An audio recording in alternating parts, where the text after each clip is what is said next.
Hello guys, welcome back to my channel. आज एकदम मन दुख लगा एक खबर itu नेपाल ते আছে हम महिला माइकी लगा दीदी खाना घर तखन तो राति ते हवा खाना आइकिने पानी खाना आइकिने तो अचानक पुरा तखन घरते मोमो खान किबा भितरते खावले बनाइ थाका टाइमते बस गिरिने सब मानु त जखम हुने त्या हस्पिटल আছে तखन भी यते नागाल्यान्ड पर जातु त्या 11-10 इयर्स तो होइसे तखन अते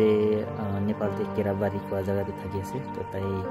अंदारे थाके तो खाली अचानक पुरा गस गिरिने तखन सब तो हस्पिटल ते थाके আছে खाली दुई जन निकला दुई जन तीन जन ला बाहर थाका पुरा तखन सेफ से बाकी खान तो कुंडा माथा भांगे कुंडा पीछे खाली लागिया अनिका सब जखम भइने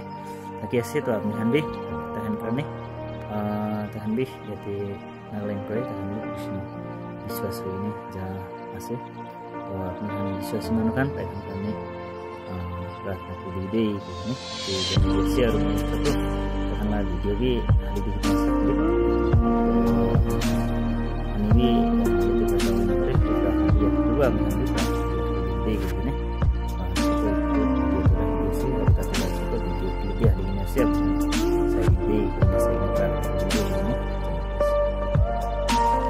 यहाँ दाउराहरू राखिदिनु भएछ काटेर यसरी यसरी घर यस्तो भएर रहेछ कोब्राको फुल यस्तो भएर सबै डाकडुर भएको छन्। यहाँ कसले हो गाई एउटा गाई र भैँसी बाँध्दैछन् मकैमा यसरी चुनहरू तान्दैछन् यस्तो बनाइदिएको सबै बाछा चियानहरू यस्तो गर्दैछन् यस्तो यो काठहरू आइदिएको यस्तो बनाइदिएको भयो एक पाटा ट्याम्पो बनाएर म भित्र पनि गएर देखाउँछु यस्तो बनाइदिएछ किनभने म भित्र पनि जान्छु भित्रबाट पनि देखाइदिन्छु फ्यान स्यान कता कुचुक पारिदिएछ यस्तो बनाइदिएछ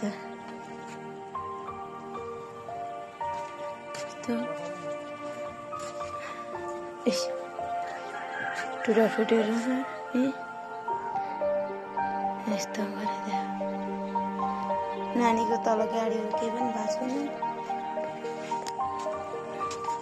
सबै सामानहरू यहाँ थुपारिदिएको रहेछ कि किचनमा यस्तरी तलबाट यस्तरी